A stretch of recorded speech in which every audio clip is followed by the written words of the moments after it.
এই তত্ত্বটো আছে অষ্টম অধ্যায়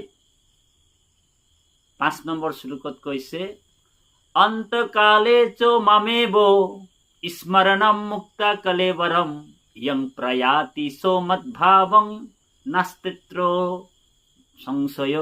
অৰ্জুনক কৈছে, হে অৰ্জুন, অন্তকালে চ মামেব স্মৰণম মুক্তা কলেবৰম ইয়ং প্ৰয়াতি সোমদ্ভাৱম নাস্তিত্ৰ সংশয়। কাৰণ অন্তিম সময়ত যদি তুমি মোক স্মৰণ কৰি যদি তোমাৰ প্ৰাণ যায়, তেতিয়া তুমি মোকে লগ পাবা। সেইকাৰণে জীৱাত্মাবিলাক অন্তিম সময়ত সেই জীৱবিলাক যাৰে স্মৰণ কৰি তেওঁ প্ৰাণ ত্যাগ কৰে, সেই স্মৰণতে তেওঁ সেই জন্মটো লাভ কৰে বুলি কৈছে। গীতাত কৈছে, ইয়ম ইয়ম বাপি স্মৰণম ভাৱম তেজোতম তে কলেবৰম তম তমেবতি কুন্তেয় সদা তত ভাবো ভাবিত। অষ্টম অধ্যায় 6 নম্বৰ শ্লোক গীতা।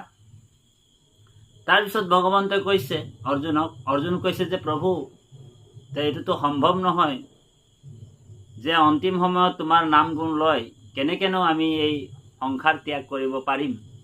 তেতিয়া ভগৱন্ত পুৰুষ কৈছে আকৌ গীতাত অষ্টম অধ্যায়ৰ 7 নম্বৰ শ্লোকত, হে অৰ্জুন, অভ্যাসো যুগযুক্তেন শতস্যানেন গামিনো পৰমম পুৰুষম দিব্যম ইয়াতি পাർത്থানু চিন্তয়।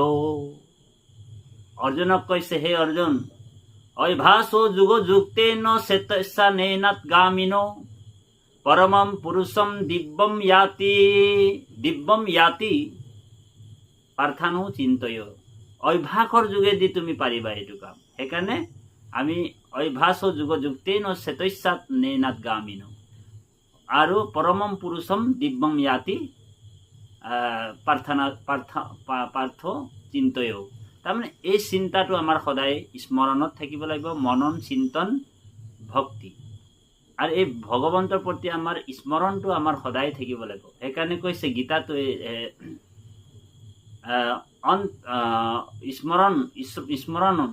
স্মৰণম মাত্ৰেনো জন্ম সংসাৰো বন্ধনো বিমচ্যতে প্ৰভো বিষ্ণুৱে নমো নমঃ। আৰু স্মৰণ কৰাৰ লগে লগে জন্ম সংসাৰ বন্ধনৰ পৰা জীৱাত্মা মুক্ত হ'ব পাৰে। সেইকাৰণে যেনেকৈ ভাওনা ৰিহাৰ্চল হয়, ভাওনা ৰিহাৰ্চল মানে অখৰা আকৌ 2 প্ৰকাৰৰ। এটা বচন বুলি কৈছে, এটা